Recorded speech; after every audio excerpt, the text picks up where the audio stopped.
that's the authentication piece. Then the authorization piece. This works just like you would right now with your Tableau server or Tableau Online. You have permissions in there. You can customize what people can do. If you say they cannot download data in your permissions here, they cannot download data from your web portal.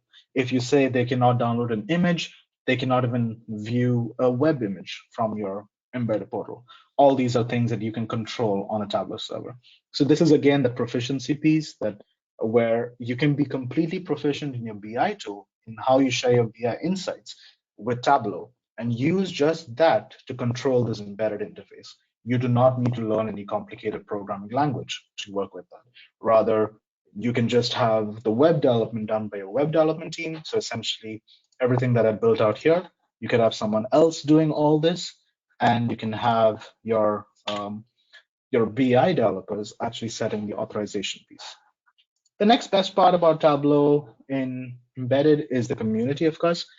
This community, as I said, is wide varied. You have different people across different spheres working with Tableau, and you have multiple tutorials. You also have a lot of Tableau JavaScript examples. I would definitely recommend going through these. Just search for them, Tableau JavaScript examples, and then in these samples, they have basic embed. They have the code in there. Let me get the get data option. So you have a view, which will show you how to do that. And then they will sell, well, this is how you can get data from it. So this is how it's returning the data. It looks messy right now, but of course, your web development people will be able to clean this out for you as well as you will need it.